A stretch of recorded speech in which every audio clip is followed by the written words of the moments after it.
I'm Kailan, mate. I'm here for Video Games, and I'm here with Enrique from Crema. Awesome.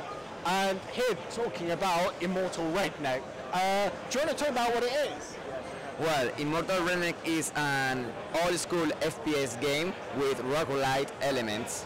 It's time to play. The game will be totally different from the previous game. So when I was playing Immortal Redneck earlier, I was playing it for, and there were other games that it kind of reminded me of. So I was curious what influences you had when you were making the game. Well, our main influences are old-school FPS games like Quake, Unreal Tournament, Serious Sam, Redneck Rampage, and Duke Nukem. But also we have references and inspiration from the new roguelites like Binding of Isaac, Nuclear Throne, and the most influence in our game would be roguelite, Rogue Legacy, because it's the roguelite with the same economy that we have in the game. Yeah, I mean, I admit it was Rogue Legacy, where as soon as I saw the skill tree, I was just like, yeah, this is a really cool idea, and I'm really glad Immortal Redneck is using it. But yeah, it just reminded me straight away of it. Yes. Speaking of which, so another interesting tweak to it is what looks to be like a god system. It seems to be like a class system for your game that you unlock with the skill tree system. Could you expand further of how the gods work? Yes. Well, you play as the Redneck the whole game, but the different classes are actually gods, Egyptian gods, that will grant you favors. So each time you play, you will choose one god. We have 9 gods, different gods. Actually, they are real Egyptian gods. Like for example, we have Seth, which is the storm's god in the Egyptian culture, and they will grant you electricity powers. So each class, with each god, you will have different weapons and different abilities. So speaking of different abilities, the main style of the show is basically the guns, but I was also curious about if there are more passive bonuses, can you run faster, can you jump higher, can you move faster, that kind of thing. Yes, we have more than 100 different traits like that, like additional jump, you can run faster, you can run backwards, you can see the enemies through the walls, things like that. So yes, we have many. I don't remember all of them because there are many. Each time you play will be different. You will find different things, like you said. Like in one game you could jump 3 times or even fly. But yeah, is that the purpose of the game? And are those purely granted by the gods, or are they tweaks that can appear through other means? No, there are some abilities that are just granted by the gods. Like for example, you have a hook and you can use Black Widow in Overwatch. He has a hook. We have that. You can get invisible. You can get invulnerable. Things like that. Each god will grant you a different ability, and those abilities are just granted by them. Just out of interest, how many gods are there in the game? There are 8 gods, and with the Redneck, some 9 classes. Alright, so getting more into the meat of the game, one of the, as I said earlier, the weapons seem to be the main star of the show, and one of the amazing announcements you said there were 50 guns. So more than 50. There are more than 50 weapons. There's more than 50? Yes. Christ, how did you think of that many guns? Well, even if one of our references are old school FPS games and they have 8, 9 weapons as most, roguelites are different. We are aiming to have a new experience each time you play, so the only way for us to achieve that, is have a lot of content like different weapons. So you will find a lot of different weapons each time you play, so it was a must, 50 or 60 weapons, like is in our case. So the different weapons are influenced from other games like Turok, Duke Nukem, even mystical games like magical games. We have magical weapons, fire rate weapons, futuristic weapons, so that's how we made it. So you have all these guns. How many can you carry at a time?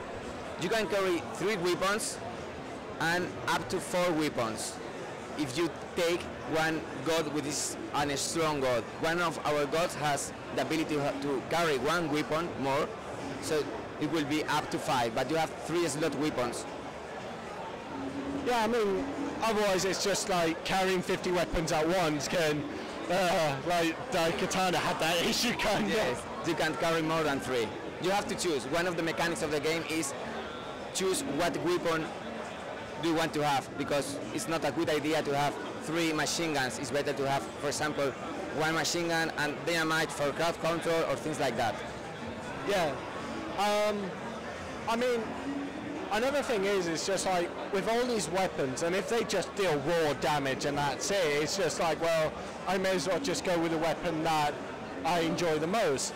Do they kind of interact with each other? Like, can they add like freeze enemies so you can finish them off, or like put poison on them or weaken them so you can finish them off with something more stronger or so on? Sure, we have weapons that doesn't make any damage, but they are good in combination with other weapons. For example, we have the photo camera weapon, and if you make a photo, all the enemies in the frame will be freeze. So after that, you will have to take your actual gun and kill them while they are stopped, for example. So yes, there are combinations, there are combos with all the weapons. What, with a camera? Yes, it's one of our crazy weird weapons. We have a lot of weird, we have even a potato rocket launcher with hot potatoes, things like that. It's a mix between funny weapons and realistic weapons. Awesome. I mean, speaking of like the madness of your game though, like with the potato launcher and using a camera, it's just like, it's hard to ignore like the weird absurdity of like a redneck who has been mummified and now has to go through pyramids. Like, how did that come about? Like, that idea, it's so strange. Well, we were looking after a crazy idea. We want something special for our game.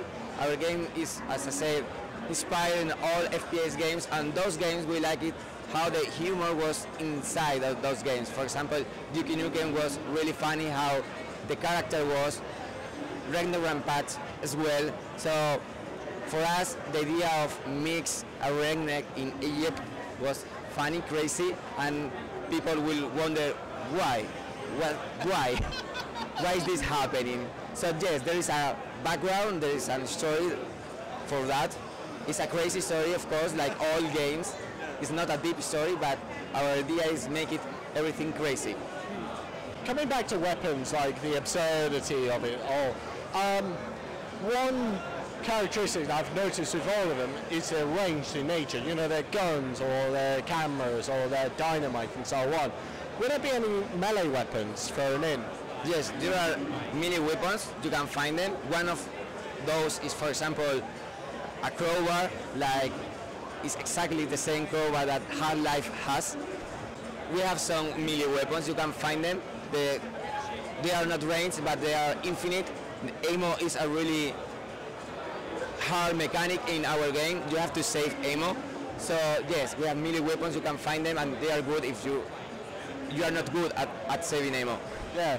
All right. Yes. I mean, after, as you say, like ammo is very valuable. So it's just like it's good to have a melee weapon, like a trusty crowbar to kind of crack skulls with, if in a bind.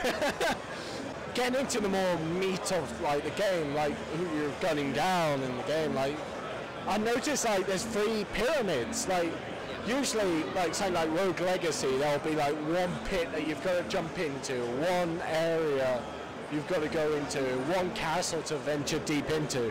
But this one has 3. So what are the differences between the 3 pyramids? Well, each pyramid, even if it's a roguelite and you have to start over again each time you die, if you beat one pyramid, it will be like a checkpoint. So the next run, you will be able to go directly through the second pyramid. So the idea of this is make the game bigger, but if you want to play just 1 hour, it's possible. In Rogue Legacy, for example, they have just one area, but once you defeat one boss, one of the main gates with all the bosses' gems are available or unlocked, so you don't have to defeat again that boss. That's similar, it's not the same, but the idea is mostly the same. You don't have to go through all the areas one again and again. Yeah, so you need to do all 3 temples and then like defeat the bosses related to them to finally complete the game. Yes, you have to defeat just the boss or the first pyramid, and you'll be able next times to go to the second pyramid all the time. After the second pyramid is the third pyramid, and you have to go just to the... so like you have to do first pyramid and then second, then third. Yes. You can't like just choose, oh, I want to go to second. You can choose if you have unlocked the second. For example, you will... For example, if you go to the second pyramid and you think that pyramid is really difficult, you could go again to the first pyramid just to farm gold and use it to build up your character after all. Okay, fair enough. So it's up to you. Yeah. As you're going through the pyramid, will you have to face dangers besides enemies? You know, like traps, environmental dangers, maybe even puzzles. Well, yes, we have traps. We have many traps like fireballs, spikes, lava, catapults, things like that. And yes, in all the rooms you have to be, I don't know, really conscious of how is the room, because it's not just about enemies, it's also about the traps. We don't have puzzles, but we have skill rooms. In those skill rooms, there are challenges like don't get hurt. So if you don't get hurt, you will get a chest, a reward, things like that. And those challenge rooms are full of traps. So some of them could be like a puzzle. You have to think how to pass all the traps without get any damage. All right. And it's like a puzzle in the sense of like platforming, where you have to think through what you're doing, like saying like puzzles in the traditional sense, you know, like there's none of those. There are none of those. There are puzzles like, okay, for example, you have to have a good timing between fireballs and hide or things like that in a platform way, yeah. And there's environmental dangers as well, like lava, right? Yes, totally, indeed. All right. So what platforms will Immortal Redneck be released on? We want to release in every platform possible, but we're aiming to PC, Mac, Linux, and after those, PS4 and Xbox One.